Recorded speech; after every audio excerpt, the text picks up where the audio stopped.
Good evening, good evening, good evening, everybody. And look at that. We are live. We're ready to go. And we're on a whole bunch of streams on X today because we've got Donald Best coming back to join us. So you might actually be watching us from his stream. Thank you very much, Donald. And Comfort Sakoma, who's going to join us and tell us her story. She was with the Vancouver Police Board. And because she had, totally calm, normal opinions that she shared online about diversity, equity, inclusion, and some of the programs at the police board, she's no longer there. So she's going to be telling us about her journey there and how she's fighting for it.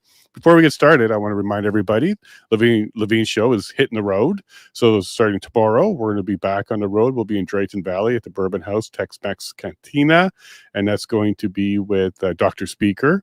So we'll be able to have a conversation with him. So if you're in the Drayton Valley area, doors open at 5 p.m. and you can join us, and we'll go live at 6 p.m. So come and say hi. You can meet Padge and see the team, and we'll have a very, very good conversation with Dr. Speaker. Remember, he was the one that helped expose SV40, which is a contaminant that was found in some of the COVID vaccines. And we'll talk about why this is important to know what was going on and why was it there. So we'll get back into that conversation. On Wednesday, I'm going to be in my hometown, Breton, Alberta. So if you can join us, I'll be at Salt and Pepper, Western Asian cuisine. And we're going to have Brett Hunter and Alan Abbott. So Brett is a podcaster on the libertarian side of things. So we're going to have a conversation around that. And Alan is a candidate for the PPC who has some very good opinions on how Canadians should become self-sufficient and become a little bit more sustained when it comes to how they handle their life, and especially when it comes to their family. So tune into that one. And then Thursday, we got John Carpe. Okay, this is an important one with JCCF. They filed a lawsuit, and we're going to be at the Fresh Grilled Chicken in Stony Plain. The JCCF is filing a lawsuit to challenge the proroguing of the parliament here by Justin Trudeau. So we're going to get into the details about what is it about, why they filed a lawsuit, what was illegal about it, and what they hope they can have done with it. Does that mean we're going to go back into Parliament? Does that mean he's going to be into trouble? Let's find out. So on Thursday, we'll be doing that. And sorry, kitchen, not chicken. So Fresh Grilled Kitchen, not chicken, but they do have chicken. They have great wings. All right, so we have Donald and Comfort here today. So what I'm going to do is I'm going to start with Donald because he's got some news about Detective Helen Grus, of course. And before we get into that, there's a couple posts on my X I think that you should check out. If you were following this Convoy 2.0 thing, you may have been familiar with a gentleman. His name's Kevin, but he goes by Gov Corrupt on X. And he was talking about how on January 2nd, 22nd, there was going to be some people coming out there. Well, I interviewed him yesterday. He's refunded the Give, Send, Go. There will be no coordinated effort on his part. He's now extracted himself from that situation. And there doesn't appear, I've probed because I know some of the people around. I probed around, and there doesn't appear to be an actual effort to have any type of protest, whether it's about the proroguing of the parliament or not. But it does sound like there's going to be some celebrations and anniversaries. So if you're interested in joining people to have a good time and remember good times, I believe there's going to be some of those efforts, but there is no effort to protest at this stage. I think we have our victory. Trudeau's on his way out, and we absolutely are going to make sure we're paying attention on March 10th, because that should be when we hear about the new leader of the Liberal Party. And then the 24th is when they're back. And then hopefully we're going to get that election. Now, on that topic, I have another post that's been getting the rounds out there. Did you know that in Canada, we can have an unelected prime minister? You do not need to have a seat in the House of Commons in order to be the prime minister of Canada. You just need to be put forward by the governing party and then accepted and appointed by the governor general. This isn't something Canada hasn't done before. In 1984, Prime Minister, the 17th one of Canada, John Turner, he was appointed and he had no seat. He was somebody that was in the parliament before, but he left for a decade, came back to replace Pierre Trudeau Sr. So Trudeau Sr. himself, when he resigned, John Turner filled the seat at the PMO until the next election. So he was in there for about 79 days. So that could happen here again, because it looks like Mark Carney might be the front runner. Now, we've been telling you about him for well over a year, because Mark Carney has definitely been making some moves for the Prime Minister's office. Not only is he friends with everybody, he was at the Bank of Canada, he was at the Bank of England. He's definitely openly connected to the WEF and their initiatives. And his name came up at least once before.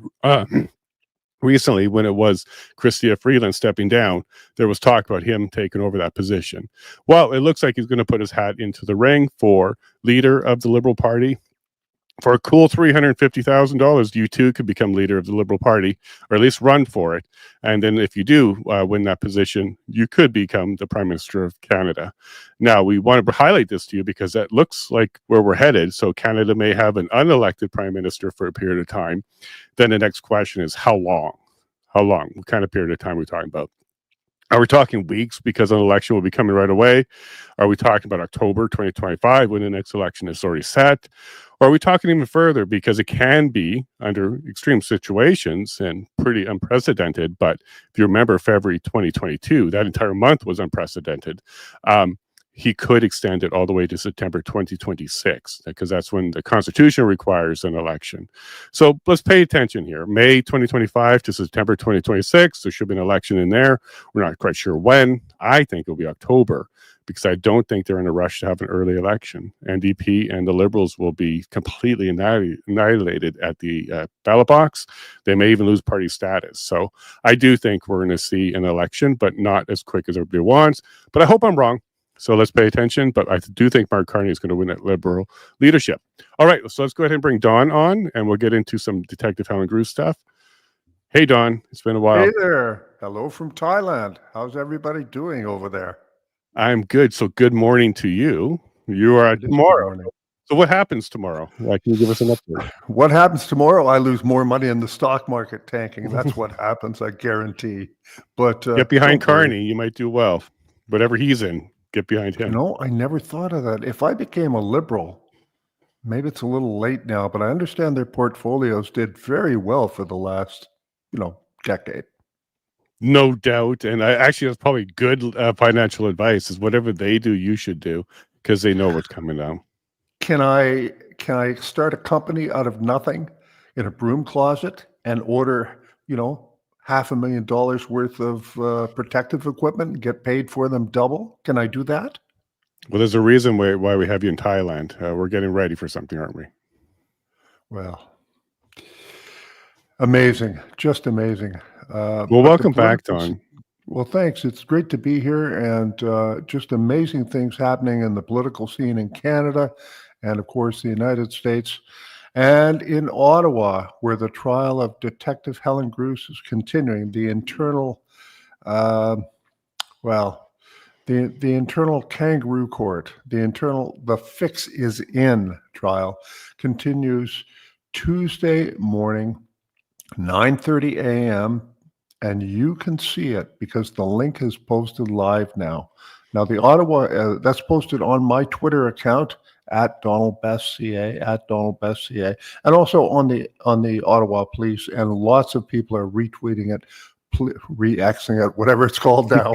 Please do it, because we want to see as many Canadians as possible online watching the final submissions of Defense Counsel Bathsheba Vandenberg. And boy, I think she's going to have a lot to say, because on Thursday, on Wednesday last week, the prosecutor said that Detective Helen Grus should have asked for permission to do an investigation because it was politically sensitive. There were politicians involved, there were government people involved, and therefore ordinary police officers should ask for permission. Wow. Where the hell is this? India? Is that where we are now? Wow. Because you have to ask for permission in corrupt countries where there's the police are corrupt and the government control the police. The police officers do not have the independence and the autonomy to launch any investigation they want. They must seek permission. And that's exactly what this Ottawa police prosecutor is saying. It's corrupt, and she is verging on, she is promoting obstruction Obstruction of of justice. police Yeah. and obstruction of justice. And had I been doing an investigation, you know my story, Hmm. you know my story, many times I and my fellow police officers had to stand up for our autonomy. And there was one time I saw my sergeant, Harry Darcy, tell the chief that he could fire him, he could transfer him, but the one thing he couldn't do was to order him not to do his duty. And we That's need right. more of that. We need some courage. We need some integrity, because the police officers in Canada have become two things: one, eunuchs, and two, thugs who do exactly what they are told, whether it's legal or not. And that's why I'm looking very much forward to speaking with our guest this morning. She's been through a lot, but she has an insider's view of what a police board looks like now in modern Canada, and I can hardly wait to talk with her. Well, let's go ahead and see if her camera's on, and we'll bring her on in a second. But let's go ahead and talk about that, because what we just mentioned was the police services in Ottawa going after a police officer who's doing their job. We also know that the Ottawa, the police association didn't back her, and the board, I'm sure, wasn't helping Helen in any way, shape, or form. But here with Comfort, she's from the Vancouver Police Board, and she has quite the story. She actually had a post that they didn't like, and they went after her. I don't see her camera yet, so we're going to hold on bringing her on until we see her. But want to go ahead and let us know how you knew Comfort, how you came across her, and why she's here today. Well, I don't know her. I've never spoken with her, but I find her story intriguing. She was a member of the Vancouver Police Board, and I think she was there for a couple of years. And boy, she fits all of the categories that they would love to see in a diverse society on that board. Well, she's a woman. Well, she's Black. And I'm not sure if she's born in Canada or not, but I think she's a part of the board of the Nigeria, Canada. I think I read that. I might be wrong. Let's hear from her. So she ticked all those diversity boxes. But the one diversity box that they can't have, as I understand it, was she loves Jesus. Hmm. She's a Christian. And she was concerned that Canada's society is being overwhelmed, especially in her local area, and that the culture and therefore the rule of law and everything else is being replaced. And that's what she put up. I have what she wrote here, and she's coming, so I'll save it for her. But what she said was a perfectly reasonable, well thought out, not hateful, simply an affirmation of who are we as Canadians? Can't we choose this? And what must we do to keep our culture? I mean, we like this country, don't we? We like the rule Hmm. of law. We like how safe it used to be. And I'm saying far more than she did. Hers was quite innocuous, actually.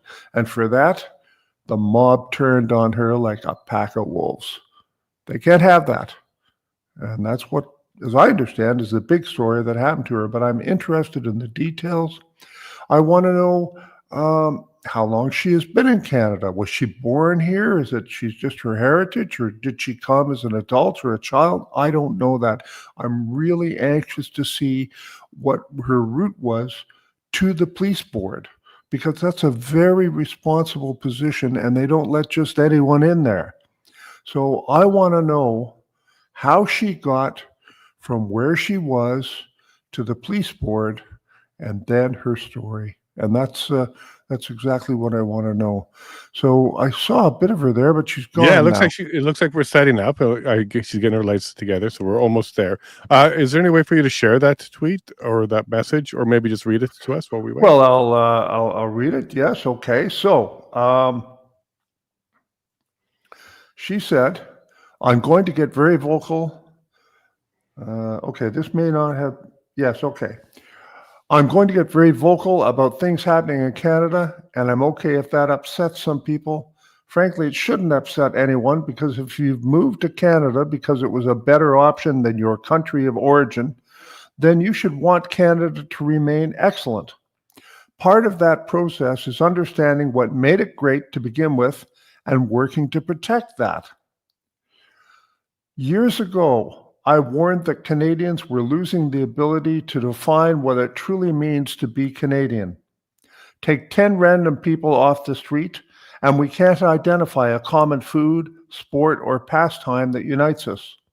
The implications of an immigration system that allowed for mass immigration without considering cultural integration, combined with a growing aversion to assimilation, are slowly transforming in Canada into a place where a shared identity is disappearing.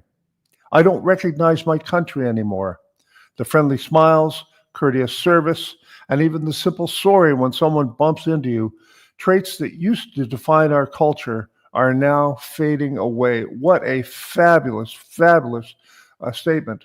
And then I I think, agree with everything in there. yes, and That's then I quite think this, quite the observation, actually. yes. And then here we go. Here we go. Now remember, she's in Vancouver. Recently, my son was invited to participate in a Diwali celebration at school. And it took me some time to realize that the push for secular education isn't about religion. It's about erasing Christian values from the lives of our children. Mm. Now, those values are being replaced by those of a new dominant group. First, they're participating in Diwali celebrations. Next, they're drawing parallels between Hindu values and Canadian ones. Before we know it, those values will be the new norm, and Hinduism could become the dominant cultural influence. Editorial comment by me. That and Sikhism in some communities and Islam in other communities have totally taken over certain communities. That's my opinion. Okay, here she is continuing. I have nothing against Hinduism. In fact, I studied it for 3 years in world religions, and I often tell people that understanding Hinduism helped me better understand Christianity. For instance, the concept of the Trinity is first introduced in Hinduism, a religion that predates Christianity. The three major gods in Hinduism, Brahma, Vishnu, and Shiva, each represent different aspects of divinity. Brahma is the creator, Vishnu is the preserver, and Shiva the destroyer. This triad highlights the dynamic nature of God, a concept that mirrors the Abrahamic understanding of God. And there she is. Hello, can we hear you? You have mute on your side? So we'll mute your side, and then we're going to be good to go. It looks like we're going to be good to go. There we go. Testing. Can you hear me? You're good. Absolutely. You sound great. Comfort, Hi. wonderful to meet you. Wonderful to meet you. I've admired your fortitude so much since I heard about your story. Welcome, and let's get to it. I want to hear everything. Jason, it's your show. Thank you. Go ahead, buddy. Well, please, Comfort, go ahead and introduce yourself. Donald has read your 2 posts, so we understand where your position was, and we'll get you all this attention. But let's go ahead and introduce yourself, and we'll get right into your story. Yeah, well, first of all, thank you so much for the opportunity to be part of this show today. Donald, when I first learned about you, I just went sort of down a rabbit hole. 63 days in solitary confinement is not for the faint of heart. Just the thought of it, unimaginable to me. Really also happy to see that in 2018 you got the Medal of Honor. And so just truly, I'm so humbled to be in your presence and to be here. And Jason, honestly, from the bottom of my soul, thank you for providing a platform for me to share my story. Wow. My pleasure. Thank you. Yeah. So I think it's sort of, useful to maybe kind of walk people through how I even got to be on the Vancouver Police Board, because I think that context can be really useful. So back in 2020, as we might all remember, the heat of COVID, but also the George Floyd unrest, and we all saw those horrible 8 minutes and what happened. And of course, the aftermath with the defund the police movement. And even though I was extraordinarily moved by what I'd seen, I, at the same time, did not believe that defunding the police was the correct approach. And I was very vocal about that on social media. I was very vocal about that at events that were being hosted virtually, including an event that would lead me ultimately to become on the board, which was a Black History Month virtual event that was happening in February 2021, where the conversation was around defunding the police and the fact that that's what the Black community wanted. And I spoke up and I said, look, guys, if you called 911 today, if you had an emergency and you called 911 and they told you, we'll be there in half an hour because we've defunded the police, how many of you would say, oh, I'm so happy to hear that. Let me inform my assailant? I mean, it's absolutely ridiculous. It's a fact that there were issues between the Black community, Brown community, Indigenous communities, especially historically and continuingly with police departments. But I felt that one would not solve the other. Defunding the police doesn't mean that you're going to have a better relationship with the police. And so I thought it was important to bridge those relationships with these communities, including the LGBTQIA community, who in the 5 years prior to me joining the board had did not want the police department coming to pride parades and so on and so forth because of some of the hostility between the department. And I was one of the first board members actually to attend the day against anti-homophobia, where my objective was to meet with members of the LGBTQIA community here in Vancouver and to reiterate our commitment to protecting them in the way that we would protect any other community. And so I came to the board at a time when there were a lot of social issues around the board, not just our board, but around policing across the Western world. Lots of questions around the legitimacy of police today. And I think that I did an incredible job of helping to bridge that gap. And so, like I mentioned, at that February event, I met a police officer was actually on that call, an officer by the name of Constable Darren Ramdor with VPD. He was presenting also at that particular conference, and after the conference sent me a message saying, thank you so much. You're one of the only people, one of the only Black people I've ever seen that has defended or spoke up in favor of the police, and to do that in an environment that's a little bit hostile towards even just the notion of having empathy towards police. He thought that was really brave.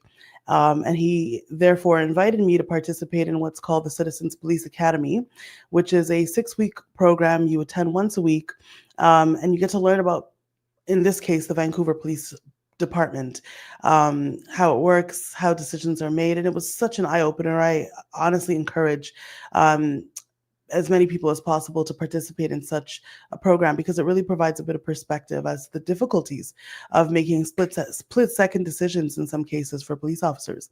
But as part of that training, we learned about the governance and structure of a police department. And that's where I learned for the first time that police departments in Canada are governed by boards. I don't think that's common knowledge. I certainly didn't know. And I would discover over the course of my tenure on the board, that actually a lot of people didn't know that. And so when I heard that there was a board, I thought, well, that's really cool. And so as part of the training, we got a tour of the 2120 Cambie downtown headquarters of the police department. So we got onto the 7th floor, which is where the board office is, as well as some of the executive offices. And if you've ever been there, you know that immediately after getting off the elevator, right in front of you is sort of a wall of all the different senior leadership of the department. And that includes board members, the chief, deputy chiefs, and sort of like the first, I think, 3 or 4 ranks, if you will, from the top. And I remember stepping out of the elevator and thinking, well, this isn't a very diverse wall. It certainly doesn't look anything like, the population of Vancouver. And apparently I said that out loud, and apparently that went very far in terms of people saying, whoa, can you imagine she said that? That's pretty brave. I didn't see it as brave. It was an observation. In any case, I mentioned to Darren that I was interested in applying to the board. When do seats become, or how do seats become available? And he then brought me to meet Chief Adam Palmer. And I was informed that actually there's a seat available right now and I could apply. Wow. So I applied. And I think 9 to 10 months later, I was, as you mentioned earlier in your introduction, it's very hard to become a board member. I went through, I think, 2 or 3 interviews with multiple people at the provincial level, and then also with some of the board members, and ultimately was successful. And in the 3 years that I served on the police board, I can say that I was most definitely the most active board member. There was hardly an event I ever missed. I attended almost everything.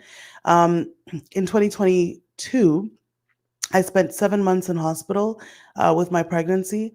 And even through my 7 months in hospital, I never missed a board meeting. I was at board meetings virtually.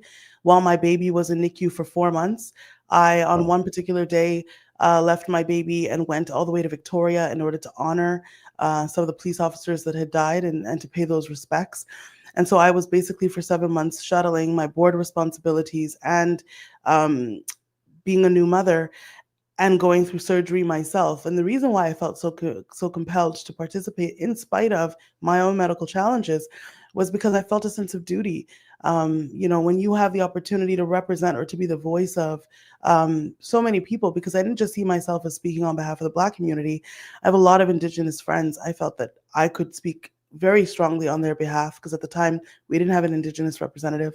And I also felt that I could speak on behalf of many Brown people because, I have a lot of Brown friends and we talk about some of the challenges that they face in the discrimination and the profiling as well. And so to miss multiple meetings where I would have an opportunity to look at things through a different lens or to advocate for a voice that's not at the table was just something I didn't take lightly. And so I treated the board like a job, even though it's a volunteered position and you get paid stipends in some instances, I very much treated it and approached it in the way that I would full-time employment. And so leading what happened, I think before I even get into what happened on November 22nd, which is the day that I was forced to resign, I think it's important to understand what sort of happened in 2024. 2024 was the first year that I sincerely considered, potentially leaving the board. And the reason I wanted to leave the board was because it was starting to feel like a bit of a hostile environment towards me. And I'm not someone to sort of complain about those things very lightly, but this was very clearly a very hostile environment. So first of all, at the beginning of the year, a former board member wanted to do something that would have completely, I think, caused great disruption to our department, to the rank and file members. And I stood up against it. I was the only voice in the room that said that I wasn't going to support what was being proposed. And the aftermath of that event led to this particular board member stepping down from the board, leaving behind an executive director who that person was very instrumental in appointing to that role. So this person is now gone. They don't like me.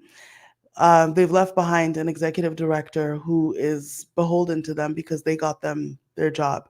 And it felt very much as though that person had a target on my back. And so what happened for all of 2024 was that person started treating me just really badly. I would send emails. My emails to the person would go unanswered. I would ask for information. That information would not be provided to me.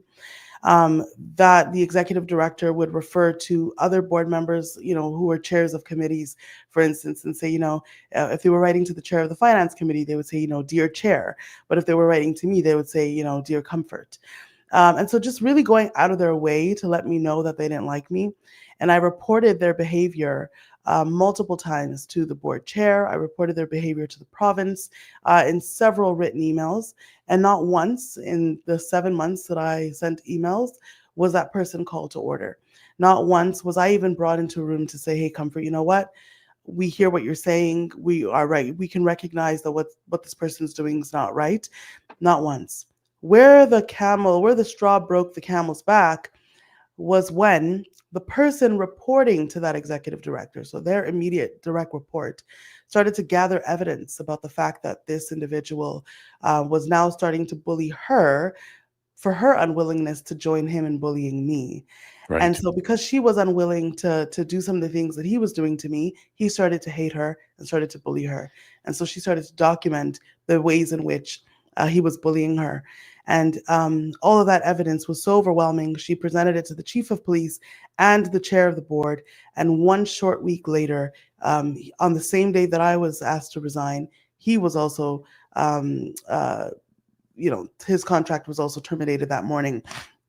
And so I just think it's really interesting that ultimately that individual, was let go for a number of reasons. But one of the key reasons was the fact that they started to become hostile towards someone for that person not agreeing to be weird with me. And just an example of what that individual wanted this staff member to do was he wanted her to, for instance, express that I was very demanding as a board member, which I wasn't.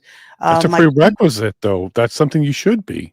Well, interestingly, my personality is not to be in any case. And so, for example, when I'd come into the building and my car doesn't work, I would send a text message saying, "Hey, can someone open the door for me?" That was an example of being demanding. When I was in Halifax, which I'm going to bring up, I went to Halifax in August to attend what was supposed to be a 3-day conference. And ultimately, there was a second conference happening, which was the Chief of Police conference, right? So I went for the CAPG conference, which is the Canadian Association on Police Governance. I was being appointed as the representative for British Columbia. And Well I done. told the board, I have no problem going. In fact, I'm happy to be the rep. However, I can't leave my 1-year-old baby at home for 3 days and go to Halifax. And so the only way that I'll be comfortable going is if I can have support in paying for childcare. So the board agreed that I could bring my nanny with me. When I looked at the cost of bringing a nanny versus hiring someone locally, we're talking about twofold, right? And so I made the decision, not because the board requested it, but I made the decision in order to save the board money to hire someone locally. So I went to a website called canadiannannies.com or .ca, and I hired someone I'd never met before in order to save the board money. I installed cameras in my hotel room, and the board very gracefully, thankfully, paid for that person's fees. But as part of that trip, because the chief invited me to stay for the second part of the conference, I had to have my flight ticket changed, and he wanted her to use that as an example of me being demanding. So just Oh, a really wow. awkward set of events. And so that morning, after a number of things were presented, the individual was let go, and so that sort of happened. Now, in the 4 months leading up to, so August up until, well, not 4 months, but from August to when I was asked to leave in November, that particular executive director had been threatening that he was going to go to the media with my travel expenses for the trip that I took to Halifax. And it was a very interesting threat. And so the board kind of had me in this weird chokehold where they were like, well, we need to see if this was a code of conduct violation. What was a code of conduct violation? We don't have, as of when I traveled, we did not have, no board member has ever received a travel expense policy for the Vancouver Police Department or board. So for instance, I sent a text on November 6th to the board chair asking, hey, if I attend this event, is my Uber going to be covered? And his response was, I don't know. So really, our travel expense policy was, ask. And, Discretionary. it's just highly discretionary. We have board members that would submit refund requests, others that would not. So for my first 2.5 years as a board member, I never once actually requested a refund for anything because I didn't actually know I was allowed to have a refund for anything. So I would, use my own money to do any number of things. And it wasn't until sometime actually in early 2024 that a board member said, well, just submit your receipt. And I was like, my receipt for what? And that's when they explained that I could get a refund. But because we had no travel policy or no expense policy per se, I didn't know that. So when I was going to Halifax, a lot of things were being approved or being considered for me that we didn't have a policy around. For instance, the nanny, right? Historically, police boards are retired people. We haven't had to really think about what to do in the instance where there's a young child.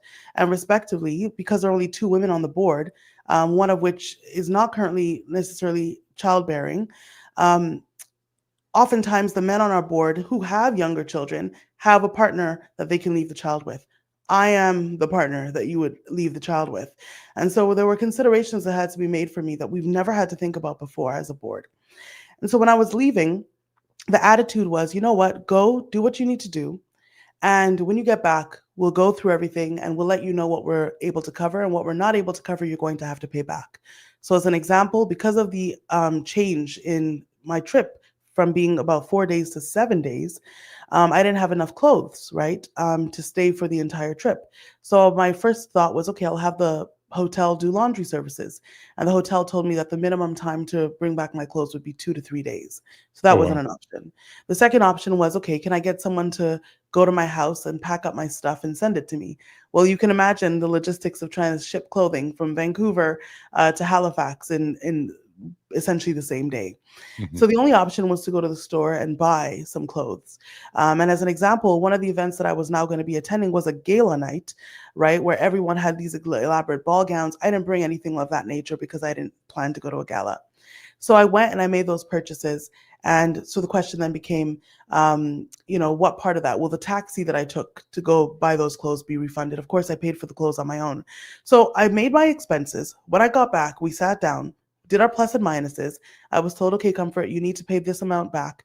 And I paid it back the same day that I was told what my amount owing was. And for Okay. some reason, this executive director was so excited to get this story to the press. And so working together with Catherine Ukart, and I don't know necessarily if he was working with her. She denies that they worked together, but I am aware of the fact that he was working with a journalist, and ultimately on November 22nd or 24th, Global News reached out and said that they were working on a story about my expenses. And my question to Global News is, why didn't you ask for all my expenses as a board member for all the years that I served? Why are you only asking for my expenses from August 2024? Why so specific? Mhm. Why are you not asking for all my expenses, at least for 2024? What made you interested in my August expenses? And so I thought that, I think what an intelligent journalist would have done, at least so that they don't seem biased, is to say, can we have all of the expenses, all of Comfort's expenses? And I encourage them to do that. Go and ask for all of my expenses as a board member since I joined. And also, while you're at it, ask for the expenses of every other board member in the last 5 to 6 years. And So let's that take would a be look at fair. what's going on. Pardon So me? what was the end result? Did Global actually write a story and publish Global something? they did write a story. It aired. It was online. It was about a minute and 29 seconds. And I think, they were hoping, I don't know if they were hoping for, but it was aired by Global News and only Global News. So that just kind of gives you an example of like just the environment that I was dealing with, right? I was excluded from meetings all of 2024. I was asked to step out of meetings because they wanted to discuss my expenses at that particular, just a bunch of craziness. So on November 22nd, so now leading to the post itself, on November 20th, I put up on my Instagram stories exactly what Donald was reading just before I came on camera. And it really was just a reflection of the fact that I've been to 5 Canadian cities, and I traveled to 5 Canadian cities in 2024. And, Halifax being one, Toronto, I was in Montreal, obviously here in Vancouver. So just traveling across the country. And Canada has changed. Mhm. I went to the University of Toronto. I lived there for many different years. I walked the streets that I walked when I was a student. And all the closed businesses, just there's so much about the spirit of our country that has changed. And it really saddened me. And so it's a conversation that I've been having with friends. It's a conversation, everyone's seeing it. We can all see what's going on. And so I didn't actually think that post was necessarily going to become breaking news. It felt like an obvious enough set of observations. Mhm. Um, and so you can imagine my surprise when 2 days later, on November 22nd, I received a message, I think around 7 o'clock in the morning, from a person I don't know, um, saying that they've screen grabbed all of my posts and they've sent it to the Vancouver police and they're going to work to get me fired. And they ended it with good luck. So I read that and I thought, what is this person even on about? And of course, the stories had already disappeared because it's an Instagram story, it only stays up for 24 hours. So I was like, well, what part of what I wrote is this person angry about? So I kind of just said whatever. Mhm. Um, and then a short while later, maybe an hour or two later, uh, I was notified by someone at the board office that they'd received, I think at the time, 4 emails or two. Well, yeah, 4 emails, and then I think 1 or 2 of those were press requests.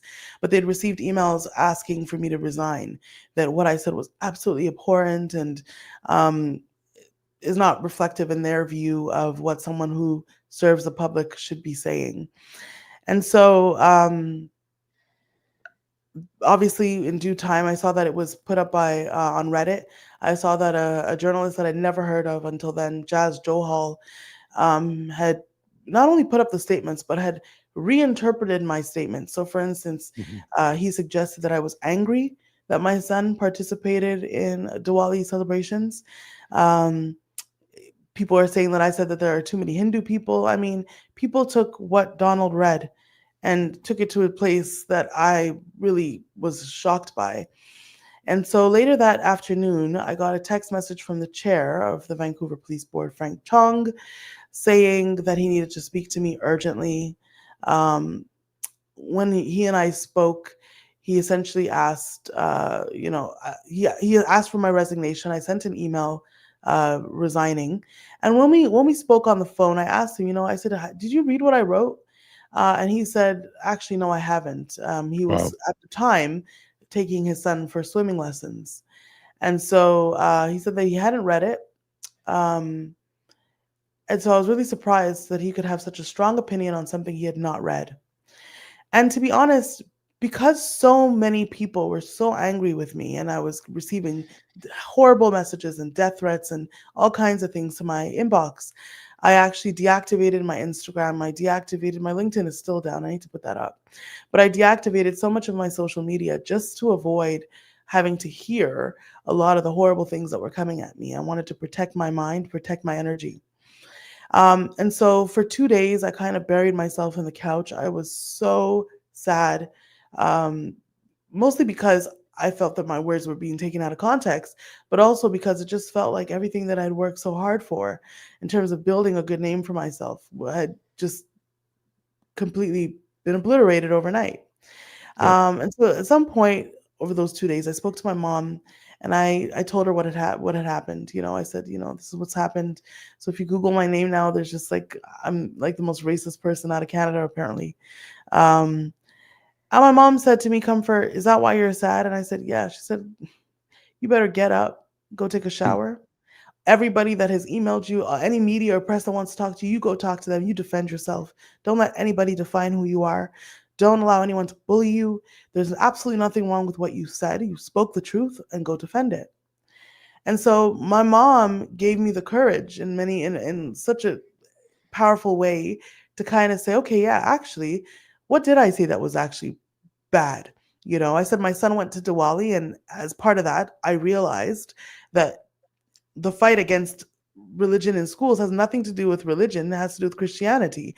Because if we can say Happy Diwali, then why is it so controversial to say Merry Christmas? Why is the Correct. nativity scene so controversial? And yet during Diwali, I'm able to walk into my son's daycare and they have that, sort of beautiful, colorful powder all over the place. It has religious symbolism. No one says sweep that up. It offends me because I'm not Hindu. If I see a menorah during Hanukkah, what gives me the right to say that because I'm not Jewish, I don't want to see a menorah? I mean, the concept is ludicrous.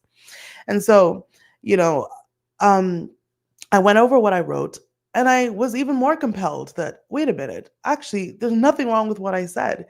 And so the first news station that I got back in touch with was, I think it was CBC. It's either CBC or CTV, one of the two. And they interviewed me for 20 minutes. Okay. I recorded the interview as well on my end. And I was so excited because everyone was going to hear my point of view. Um, Right. Obviously, I think it was CBC, they were going to showcase the 20 minutes or at least part of it. And people were going Many to of us assess have been it. in that position, Comfort. I know where you're going. Please Yeah. continue. Yeah. Well, needless to say, absolutely no part of my 20 minutes made it. Yep. All they said was, she says she's sorry. And she said she's sorry that she caused so much harm. So just Wow. imagine, out of everything that I said, all you're taking out to an already angry population is she said sorry. She didn't realize it was going to cause so much harm. So, and that was the moment I realized I can't trust the mainstream media. They are not on my side. They're not on my payroll. They're not going to defend me. And that's when I said, well, I have a camera and I have a voice. And so I'm just going to make my own video. I'm going to put it up and hopefully it'll reach somebody. And that's exactly what I did. I sat up, I wrote my thoughts, I recorded it on my iPhone, and I put it up. And as of yesterday, that video has 106,000 views on just one platform. And it took my X page from 7 followers to over 3,000 followers in less than 24 hours. The outpouring of support from coast to coast. I was in the Daily Mail in the UK.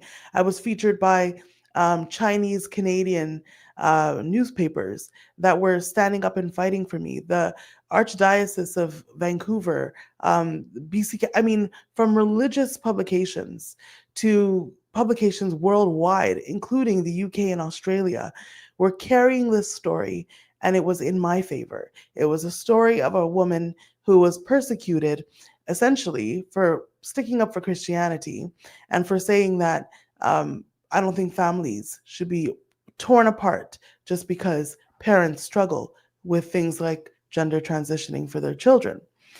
And my God, I always say that Canadians, I mean, Jesus first, but Canadians honestly saved me because everything all the sadness that I was feeling was totally wiped away by the outpouring of success of support from coast to coast. People saying, we stand behind you, we agree with you. You know, I don't recognize this country either. One of the messages that made me cry and still makes me choky thinking about it is a veteran that wrote to me, a father of 4 who lost his limbs, both of his legs, at war in Afghanistan. And he wrote to me to say that after literally losing his legs for this country, he feels like a stranger in his own land. And he's not even in a position where he can speak. And he said there isn't much that makes him cry. But he said that my message, my post made him cry. And I've actually printed and framed that message because it's a reminder to me that even though I lost the Vancouver Police Board, what I've done is I spoke on behalf of a silent majority, a group of Canadians who have been labeled into silence. And I say labeled into silence because last I checked, I'm still Black, was called a white nationalist, Mm-hmm. a Christo-fascist. Yeah. I was called all sorts of names. And if I, a Black woman, can be called a white nationalist, neither one of you have any hope. You guys You're catching up, Comfort. You're catching up, but please keep going. You have no hope. And I No. was like, you know what? Labels, you're going to have to come harder than that. I grew up in Yeah. a Nigerian home. It's going to take a lot more than calling me a couple of names to make me cry. I am not, of a generation that was is easily emotionally hurt. So it's going to take a lot more than name calling to shut me up. Now, Comfort, listening to your story, Mm. I think there are parts of it where we were shocked and generally really surprised at the amount of venom that was turned your way over what you said. Yeah. But there are many of us who wouldn't be shocked. And because this cancel culture, this turning like a pack of wolves, it's quite common. And there are some rules that have come to light, or some tactics that have come to light for those of us who have been canceled. And I'm not going to go through the story right now, but I was canceled.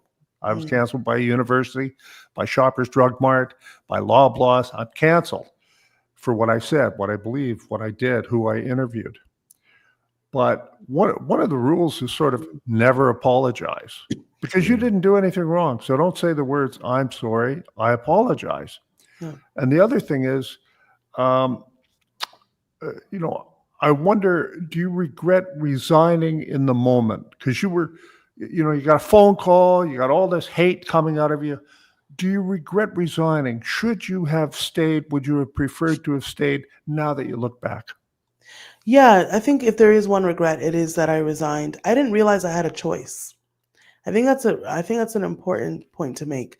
I didn't realize that that was even a choice. It wasn't until I was speaking to, because I've had about 7 law firms come to me offering to represent me for different reasons. And in the conversations with various lawyers, I didn't realize that I had a choice, and so definitely I think there's a sense that I should have said, excuse me, back up, what did I say that was wrong here? But like I That's a explained to you huge part of why I want you to spread your message. The core of your message, and one of the strengths is to educate people what to do. And we all learn from choices we might have made. Is there any chance you're going to get back there, or is it gone? So I've a few people have reached out to me to say that my seat is open and I should probably make a go at trying to get back on. And Please do. to be honest, I think if I think, okay, let me get my words together. Over the Christmas holiday, I've been thinking about what I really want the outcome to be. And one is I do want to finish my term on the board because I was an exceptional board member and the department loves me. I have a great relationship with Chief Palmer. Yeah, so I definitely feel like I was a great board member. The fact that the board members had issues with me is their business, but the department loved me and the community loved me. The other thing is I want the board to take back the statement that I went against the code of conduct. I did not. That's actually a really big allegation. And as I'm beginning now to look for work, anybody that looks at that and sees, oh, she broke the code of conduct, why would you hire her? It's going to be very hard to defend hiring someone who broke code of conduct. I did not break any rules. And so for you to come out and say that, and for that to be echoed by the minister, the solicitor general, actually is something that needs to be taken back. So I am hoping to get, in the immediate aftermath, everyone was saying, open a GoFundMe. Even one of the lawyers I spoke to, these things cost $30,000, $40,000, $50,000 to fight. So everyone's been saying, set up a GoFundMe, but I feel a little anxious about doing that because I don't like the idea of like soliciting money from the public. That just feels really weird to me. So I haven't done that. But I'm open to just recommendations and a game plan because I certainly want that taken back. The impact that that's having on me as I apply for jobs is definite. It's notable. And I don't want that legacy to be there whenever you Google my name to be that I was someone that broke the code of conduct. I did no such thing. So my quick suggestion is not legal advice; it's just some friendly advice. Just go get the seat back. Start there. Going back to the board will correct any history prior to that. So if anybody's looking up your history saying code of conduct, you're like, yeah, I also went back in 2025. Right. So clearly we've addressed it. And then you can, defend or not at that point. But nothing will speak more than you actually returning to the board, especially if those people are still there. You're going to make them uncomfortable, which is great because that's still their problem. Like you've identified, it's still their problem and still their business. But you were doing good work, like exceptional work. Hearing you speak, the way you carry yourself, the way you told the story, the way you showed your passion, you went all the way to Halifax to get some more training on this. And then you did what you could to participate with the chief and the ball and the gala. You are exactly the type of people we should be seeing on boards, from school boards, police boards, library boards, and up. So I would highly encourage you to go ahead and get right back in there. Take the lowest path of resistance and just get there. You can maybe get the rest of that later. They may apologize. Sometimes the boards will apologize later after it's kind of obvious, or when some of these other troublemakers are replaced and they leave because they don't want to be around anymore, and more people come in and they recognize what happened. Your time will come, so have faith in that, I think. So my recommendation would be go back. If you can go back, go back. Donald, would you comment on that? Yes, I think that that would be really something if you could get your seat back. Now, if you can't, just keep telling your story. Just keep hammering it out. Interesting, though, this business of imposing standards on, oh, you broke the standard of the board, and there is no board. There is no standard, rather, that you broke, correct? You didn't break Correct. any standard. And that's actually much like Detective Helen Grus in Ottawa. She's accused of violating the standards, which they will not define and which are not defined. They just felt like attacking her, and they said those words. And she's, by all accounts, she's well over $400,000 in legal fees. So you're right; it takes a lot of money to defend yourself and to do it through the courts.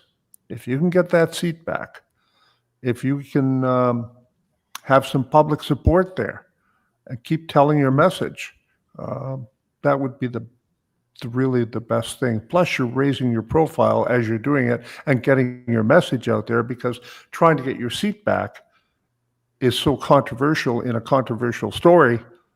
You're going to get so many Canadians giving you the chance to tell your story.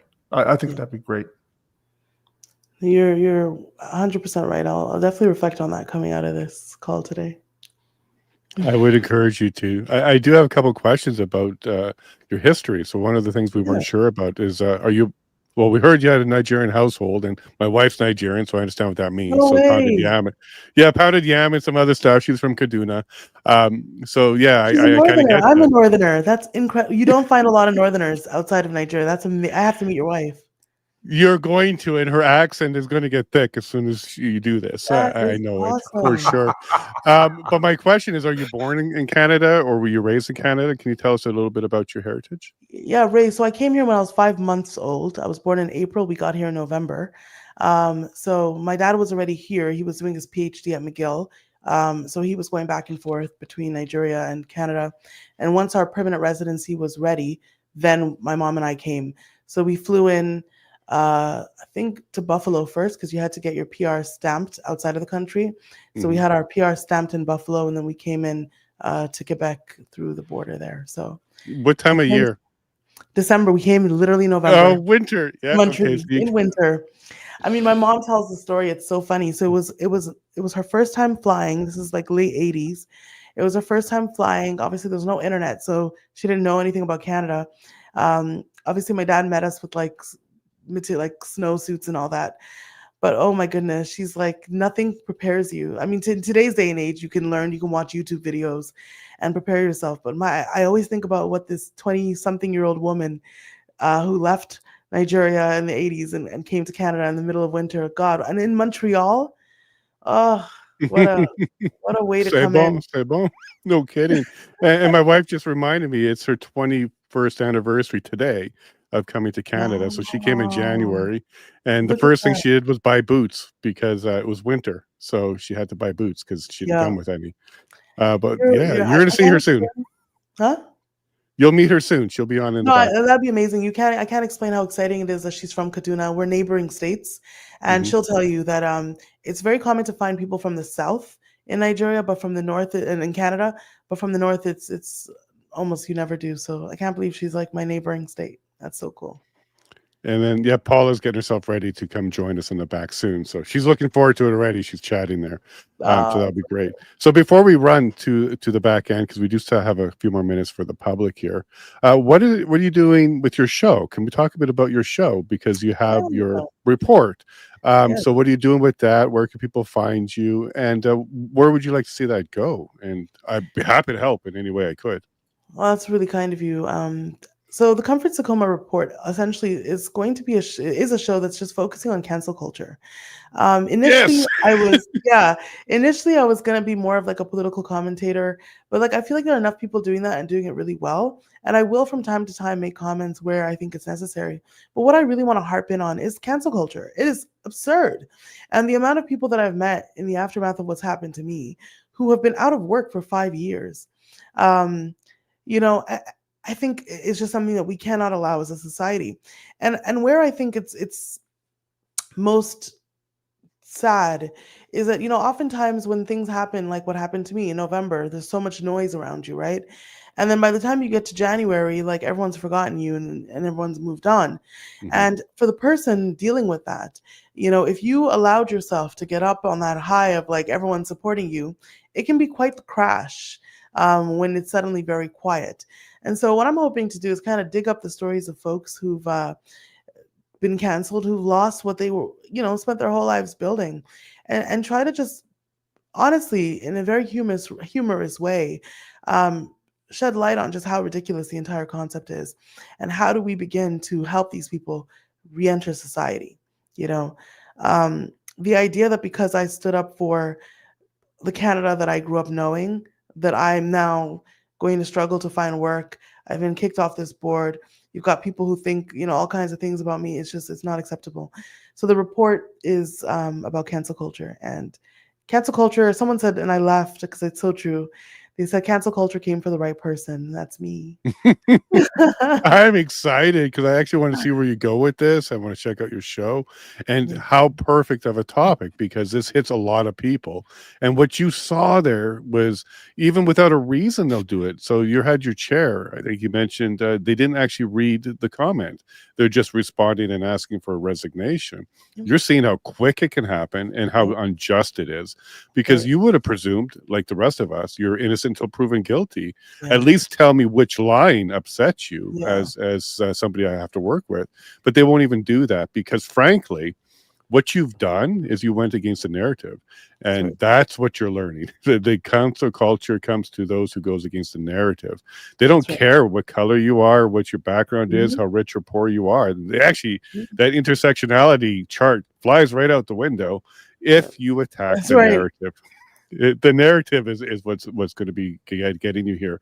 And what narrative did you talk about? Well, Canadian identity. That is Mhm. such a taboo now when you're talking about our Oh, culture, our identity, our history, where we're from, and especially if you don't like where it's going, because the narrative says you're supposed to be accepting of everything, that's no right. matter what, full stop. Right. And as soon as you stop doing that, and especially with your faith, and use God and Jesus with it, you're going to become a target, number one, no matter what color you are and what your gender is, or even what you've accomplished up to that point, because you did some great work for the city of Vancouver and the police department and the relations with the community. Didn't matter how much of the great work you did, which Yeah. traditionally should have been falling under the intersectionality, and you should be getting a great score for what you're doing. None of that mattered. That's Now, right. you made a comment to Donald and I, which of course is very true. Look at you guys. How could you even manage? Yeah. Comfort. We do deal with this every single day. Yep. I will get heat for having you on my show, and I will get heat for being kind to you. That is the world we're in right now. But people like Donald and I, we've been dealing with this for quite some time. So when you were telling your story, we saw the signs. Like, you thought CBC was going to give you a fair story. That's so cute. I was so cute by that. Like, a lot of people want that to be true, Yeah. and The because normally, education of comfort is what we're watching here, folks. The Honestly, education, watching and it it's a unfold in journey. real. Welcome aboard the train, Comfort. yeah. Yeah. And I. white nationalist, I'm not surprised that that happened to you too, because we've seen Oh this yeah. happen all over the place. Yeah. It doesn't matter. They're just going to use labels. So just before we cut over to the public, let's go ahead and talk a little bit more about what you want to do moving forward, whether it's the board or not. But the cancel culture, what do you actually hope to accomplish? Like, Yeah. cancel culture? Is that your plan there? I think I want to return to a Canada that was a little bit more skeptical and more critical. In the 10 years that I left Canada, Canadians have, I mean, we're not who we were. We used to be um, not only a super educated population, but a population that would have much higher level discussions about things than even, I would say, our American counterparts. So when you think about things like, even when I was in high school, the war in Iraq, 2001, which was 2002, when George Bush announced that they were going to be going to war, you know, the at the high school level, we had debates, we had conversations, That's discussions right. around, is that the right thing to do? We were, when the genocide in Darfur was taking place, I was a high school kid. We were having critical discussions about this at the high school level. I grew up in a Canada where we didn't take anything at face value, where everything was questioned and everything was fair game. And now, 20 years later, we're a country where, God help you, if you even question anything, you're going to be, figuratively shot in the head. And so I kind of want to return to a place where we're able to ask questions, because cancel culture wouldn't be so prevalent if they hadn't dumbed us down, right? If Right. we're not a culture that has been consistently taught through the observation, right? You see, oh, Comfort spoke out, she got kicked off the board. I'm not going to do that. We're learning through other people's experiences. And it's only in that context that you're able to have a society where people don't ask questions and people don't think. Cancel culture to me is the direct result of a culture that no longer thinks for itself. Someone tells you someone did something and you just blindly agree and then support and retweet and comment without even knowing any sort of context. And so if I do nothing on earth, if I contribute nothing, what I'd like to be able to contribute is I'd like at least my listeners to be people that ask questions. When they hear something, they say, well, wait a minute, hold on. Can we look at it from this perspective? Can we look at it from that perspective? And also, I think, I grew up with kids, and this is where that Canadian experience, but also like the importance of assimilation while still preserving culture is important. So some of my closest friends growing up were Romanian. They were, I had Indian friends from all over the place. And it didn't matter who was talking about their parents. We all literally had the same childhood growing up, right?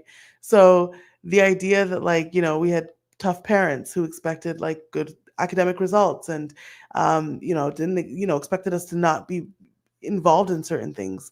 I would say that the community that I grew up in, irrespective of race or cultural background, we all had that in common. And, as a result of that, we were able to have conversations growing up that I don't think kids my age or high school kids can have today. If you were bringing, for example, Soji into our high school, I'm pretty sure we would have had, as high school kids, at least conversations about that. I'm pretty sure we would have said, oh, well, does that make sense? Do we want that? Or why do we have to have it now? Or can we opt out of it? Like, these would have been conversations that we would have had. That doesn't make you homophobic. How does that make you a transphobic person? So what we've done is we've just put all these labels on people. People are so afraid of these labels. And as a result, we just don't talk about anything. The number of people that have written to me to say, hey, please don't share my name if you're going to share the story because I don't want to get fired or I don't want to lose my job. My God, it's so scary and so sad. Well, I'm glad they're writing to you because they feel comfort with comfort. Yeah. So they're reaching out to you and sharing that with you, and keep that going. Because I think we're similar in age. Because when I'm hearing you talk, I'm like, yeah, that was the same way for me. We had a debate club, and we would do those kind of things. And I do remember growing up where we would talk about not bullying. Like, not bullying were like the campaigns that we had. But I do not, and please correct me if I'm wrong, I do not remember Canada being a racist society. And I never had those kind of issues in our high schools. We had a very diverse high school in Winnipeg, and I never had those issues. But now if you listen to media today, you would think that we missed it all because apparently we were racist or something like that. So what are your thoughts about that kind of narrative that Canada is a racist country historically and even recently? But I don't remember that. So can you help me on that one? So it's really interesting you mentioned this. So, I think I'm the right person to answer this question because for the most part of my life, I went to a school called The Study. And it's an all-girls private school in Quebec, in Montreal, where the Trudeau, if you're sort of like high society French, your girls went to The Study or ECS in Montreal, and your boys went to Lower Canada College or Upper Canada College. So Justin himself, I think, went to UCC. Sophie Trudeau went to The Study. So that's the high school, the private school for girls. And I wasn't there because I was rich. I was there because, or my family didn't put us there because we were rich. Our family put us there because Nigerian mentality is that education is a great equalizer. And so if you want your children to be prosperous, education is the key to that. And so my parents found the most expensive school that they could find in the city. And they're like, there's my children's future, and put us there. So we were definitely the poorest kids in the school, but we were there nonetheless. And growing up, I would go outside and I'd want to play with a group of kids, right? And I'd say, okay, Jacqueline, est-ce que je peux jouer avec vous? Can I play with you? Jacqueline would say, demande Chloe, ask Chloe. Chloe would say, demande Sophie. So we'd go around in the circle, ask this person, ask that person. Then the last person would say, non, je peux pas jouer avec nous. No, you can't play with us, right? Now, I would be told today that that was racism, right? But growing up, I didn't see it as racism. I saw it as kids being mean because I wasn't the only kid that was being picked on. Like, other kids were being picked on. And then my mom basically told me one day, like, well, when they're playing with the ball, just go grab the ball and hold the ball till they let you play with them. And that's what I did. And that was it. That was it. From that day forward, I was included in all the games. So it's like, is there bullying? Absolutely. Is there racism in schools? Absolutely. But, because me grabbing the ball and telling them to push away until I can play with you, and then from that day forward, everyone let me play with them. Something happened on that court that changed the tide for me, and made it so that that wasn't my experience going forward. And so, if my mom had said to me, "Oh my goodness, they're not letting you play with the toys," it's because they're racist. Their parents probably taught them that because you're black, and so you know what, just avoid them. Don't talk to them. Just stay away from them. Those are really mean kids. Imagine growing up and just having that mentality that everything that Right. happens to you in life is a consequence of race, and that there's no solution because you're just this victim that exists in this bubble. Again, because I know people are going to come at me and say, "How dare you deny the existence of racism?" It exists. Yes, it does. But growing up as a child, that was not my primary experience. And I didn't see things, I wasn't taught to see things through the lens of just race. And Mhm. and I think looking at everything through the lens of race makes people really lazy. It makes people not think deeper, like maybe, is there something about me that makes it so that people don't want to play with me, or don't want to engage with me? Um, and so growing up, so I think about that, and then I can compare and contrast my private school experience to public school, right? Eventually, as life went on, especially closer to the end of high school, we moved to Toronto, or the outskirts of Toronto, Vaughan, and Mhm. my parents, we went to public school, and even in public school, it was really interesting because at the beginning I would have I was a little chubbier, especially towards grade 11, grade 12, and so sometimes the cool kids wouldn't want to hang out with me. And then one day I came to class with a t-shirt that said, "Lord, if you can't make me thin, make my friends fat." And like, this is an 11th grader, right, with this t-shirt on, and from my teachers to the students, like, everyone just found it like so funny. And from that moment, things really changed for me in high school. Now, someone might look at that and say, I'm the victim of trauma. Perhaps it was actually race. Perhaps it was, any other number of things. And maybe it is. But because I didn't see it through, like, I didn't think, oh, everyone here is racist. They don't like me because I'm black. I was like, you know what? If I'm not going to be thin, all of you guys are going to be fat. And that was the end of that. Like, I didn't have problems in high school again. So, I think that it's hard for me to answer whether or not it was a racist society because I just really didn't look at things through the lens of race. I had friends from all over the world. No one's parents ever said to me, "No, you can't come over because you're black." No one ever said to me, "No, we don't trust her." And this is where I do want to talk about something that's really, really important. The most amount of racism and discrimination that I've ever actually experienced in Canada has not been at the hands of white people. It's been at the hands of other minorities. And when I speak to other black people, they have the same story. Where they experience the most racism is oftentimes not with white people. And so I think that when Canada talks about racism and we look at it through this American lens of black and white, we're missing the full story. Most racism in Canada happens amongst minorities. And it's really important because, people will say you can't be racist unless you're white because only white Mhm. people have access to structures of power. Well, I would argue that in Canada, who has power is changing. I would argue that there's a new dominant group or dominant groups emerging, and that they have just as much, if not more power than white people. And simply analyzing it through a 1990s lens and not taking into account how dominant groups are emerging and what powers those groups have and what impact that has on racial dynamics in the country, I think is a disservice to the country. So anytime that my friends have had a teacher that has assumed that their black child was incapable, that has not been a white teacher. When I have gone to the bank to deposit funds and I'm questioned the most, has not been by white people. Um, and so I think that if we are going to talk about race, but Canada doesn't want to have that conversation because if you're a minority, you can't be racist. You're a victim. You're always a victim. No, you're not always a victim. Tell Even that to the in white guys. Tell that to the white guys whose job yeah, is not all minorities are victims. Within Yeah. our racialized communities, there is a hierarchy that has emerged, and there are power dynamics in that hierarchy. And if anybody who's a race relations scholar that ignores that is not doing a thorough job. Is there a path to kind of get everybody back on track? Because Canadian history is very open to a bunch, all races. We were the end of the Underground Railroad, and we've always culturally accepted lots of people. We haven't really been a country. There's always racism. So there's always some people out there that are. I see it all the time. I even get called names, but that's not our culture. That's not how Canada is. And this is one of the things you kind of identified: is you want Canadian culture to be like it was when you were growing up. Do you think there's a path forward for that? Do you think we can kind of get to the ideal Canadian where you feel comfortable and everybody can feel comfortable? So I think there's a few things to know, and just so that I'm being fair to history, Canada did also have slaves. So we were the end of the railroad, but there was also slavery here that needed to be abolished. And I'm sure there are Indigenous people that watching this who would say that Canada has not been great to them, and so we can acknowledge that.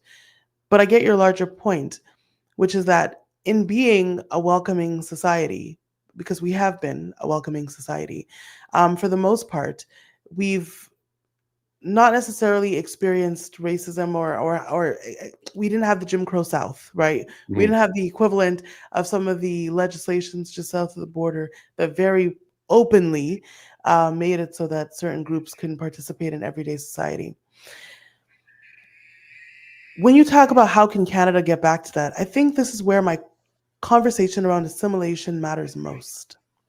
When you are bringing in the year 2023 1.4 million people into Canada from all over the world, from countries that kill people for being gay, from countries where being black is the bottom of the caste system, from countries where religious tolerance is not necessarily a part of everyday society.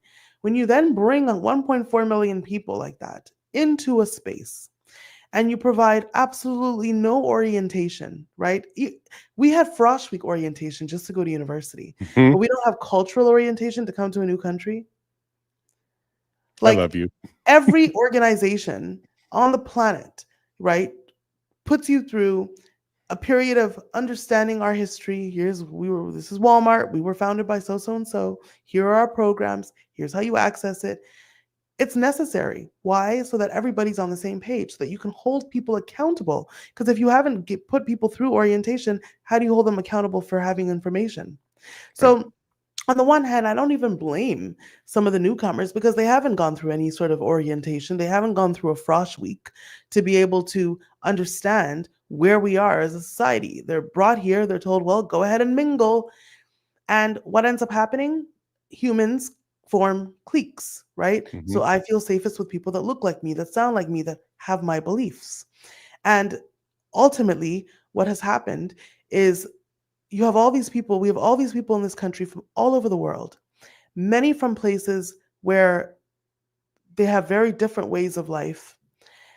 And Canada, in fact, discourages, right? The idea of assimilation is like, oh my goodness, you're so racist. How dare you suggest that people should have to assimilate? Well, I 100% think that when you come to Canada as a newcomer, you should be given some sort of Canada 101 course where we're not telling you to abandon your culture. Bring your food, bring your traditional clothing, bring your music. Like, we want all the good, bring it in. But I want you to understand what we have here going on already, right? This is the history of this place. These were the settlers. This is how this went down. On Sundays, this is how we tend to behave. Welcome. We're happy you're coming from New York. We don't necessarily play music from our boom boxes on our trains here. If you do, you can. You're not going to be arrested for it, but people around you aren't going to like it. It's a very different culture, and no one's and it's racist to suggest that people should receive some sort of welcome to Canada training. I think that is actually a disservice to our country. Most newcomers have to come and learn about the history of Indigenous people on their own. Well, what's going to happen? What are they going to learn? All they're going to learn is how horrible the white settlers were. If you Right. leave that information to the public, well, let me tell you, then the narrative is going to be bad Canada, bad, bad, bad, bad. Everybody else, good, good, good, good. So the further away you can be from from associating yourself with what is fundamentally Canadian, and the more you can just sort of cling to what you're bringing in, good, bad, and that's what's happening, right? And so you have all these people coming into the country 5 years in, they're indoctrinated with this horrible messaging of Canada's a horrible, I mean, it's a good country, but the settlers were really horrible. And Canada's really lucky that I'm here because my diversity is helping to cleanse the Canadian palate. And I think that's a really dangerous, dangerous, dangerous message. I love what you just said there. I think is absolutely bang on.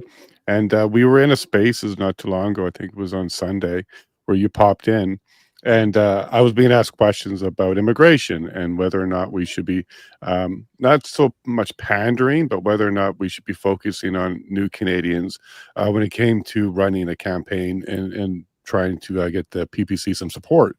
And I kind of quickly responded to that question, which was, well, they can't vote. So it's not a group that we really need to focus on because right now they can't give us their support. And then when you got the mic, you're like, well, actually, I kind of want to expand on that because I don't think new Canadians, or not new Canadians, but new people to Canada should be ignored. And then that's where I was given an opportunity to kind of expand on what I meant there, which was, we need to provide a Canada that makes them proud because they came here, and it should be a Canada that they want to stay in. And what you've said here is exactly what we need to be doing. I like what you said there because it's not their fault. They're not being provided this information, and there's no like booklet and stuff like that when you get here. So it's really not their fault. It's Canada who welcomed them and didn't provide the layout of the land. It would be good to know. Yeah, don't bring a boombox on the subways, and you don't go to the washroom just anywhere On the that's beach. convenient to you. Yep. Right. Simple things like that. I think I agree with you. But where I do want to kind of expand on this conversation is you should feel comfortable. And you should have hope that your next generation is going to do well. The reason why you came here was for a new life. And if that's not what Canada's providing to you, then we're failing. So that's kind of where I was heading to my ambition, which is to get Canada back on track, the law of the land. Let's get back our identity, our culture, so we're all comfortable and we prosper again, and not this cancel culture, intersectionality. Let's hate each other because of other people's perception of history or perception of now.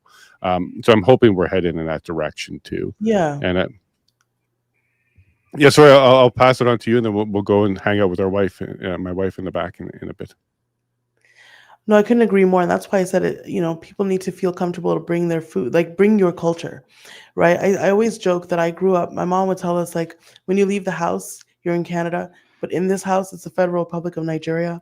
And what that meant was all of the things that were culturally important. For instance, in Nigeria, you can't hand something over to someone with your left hand. You hand it with your right hand. When you greet your elders, you curtsy or you bow. All of those elements of our culture was really important to my parents, that we knew that, so that we wouldn't be strangers when we visited Nigeria. Like, we would be comfortable with the culture. At the same time, my mom, having come to Canada for the first time, received a copy when she got to Canada of the Canadian Food Guide, right? She had never seen anything like that before. And I'll never forget this. When I was registered in school, she was given some sort of an orientation around like how to feed your kids and so on and so forth. And so they walked her through the food guide. Like, when you're packing a lunch, make sure that there's, a fruit, there's a grain, there's this, there's that. That's what we're going to be looking for. Like, amazing. So she had this food guide. I'll never forget it. It was in our kitchen. And my mom would, as she was packing our lunches, literally go through the food guide. And that sparked her curiosity. She was like, okay, I don't want you to just be able to eat Nigerian food. I want you guys to learn like how to eat other food, so that when you go out, you're able to like mix with people. And this seems pretty basic in 2025, where you've got TikTok videos and recipes, but I'm talking about in the 80s, right? So before the internet, this woman taught herself how to, again, having come from a Nigerian small town, taught herself how to make things like shepherd's pie. And, she always jokes about little things, like she taught us how to drink milk, although she hates milk, eating cheese. Dairy is not part of like African dietary anything to do with our diet. Like there's very little dairy that's part of it. And so she taught us to sort of eat things, for instance, that she wouldn't necessarily eat. Why? Because food is one of the ways that you experience culture, right? Right. And so that intentionality around preserving our Federal Republic of Nigeria in the house, but then ensuring that her children would be able to make sense of like living in Canada was really important. And so it's in the little things, right? And people think that I don't know why there's this assumption that like to assimilate means that you're getting rid of your culture. No. No, it does not. Right? It has nothing to do with that. It means that you're intentionally finding common ground so that a class with 30 students, 60% of which are probably newcomers, if you look at just what the data shows, that class of students still has something that they can have in common and that they don't have to only have things in common in school with people that look like them. I don't know if you've been into a cafeteria in high school lately. When I was growing up, like it was so diverse. Everyone sat together. There wasn't, I mean, this idea of like, the table with just like the Muslim kids or like the table with just the Black kids. I mean, naturally you tend to gravitate, but it wasn't like that. I feel like because of so much identity politics, people now identify as their visual traits. Right. And so in no place is that more visible than a cafeteria, right? Where you see who kids choose to sit with. And it's astounding to me, like how much identity politics has shaped how people see themselves. And I want us to get away from that as a country. God bless you. Thank you very much, Comfort. We're going to jump over to the supporter section now. You can hang out with the wife, and we got about 20 minutes or so if we can steal some more of your time, and then we'll get back to your evening. You are amazing. Your voice is amazing. What you have to bring forward is great, and I hope we hear a lot more from you, and you're welcome back to the show anytime. I've got a dozen different ideas for topics I'd love to have you back for, and especially with Donald as well, because when we get into culture and global stuff, he's also a traveler. He has a wife who's an immigrant as well, so same as me. So we absolutely believe that there's a way to have a common culture, but also have your own federation or federal republic of whatever. Yeah. And in our home, sometimes it is Nigeria. So I had to learn how to eat some of the food. And you're right, there's not much dairy in it. Yeah. There's a lot of pounded yam, though. It seems to be one of the dishes. You're living the good life. I'm trying. She's got to get all those recipes out of Mom. She's still working on that. But just hang out, and we'll go meet Paula in a second. Awesome. All right, public. Thank you very much for hanging out with Comfort. Make sure you share this out. You go check out her show, because I absolutely believe cancer culture is a topic that people should be addressing, and we should be taking this very seriously. And look, it happens to everybody. Anybody could be called a white nationalist. This is exactly what this whole thing means. It doesn't mean what the label is. They just use it as a word to shut down conversation, to harm, hurt, and sometimes actually fully on cancel you. So thank you very much, Comfort, for sharing your story. I think a lot of Canadians can relate to it, and especially that part about media. I'm so sorry that you had to learn the hard way, but no, media is there for narrative, and if you're against the narrative, they're not your friend. Yeah. So public, thank you very much. Make sure you share this out. You take care of yourself and your family. You shake the hand of a neighbor or a stranger. And why do I keep reminding you about this? It's because I love you all very much, and God bless.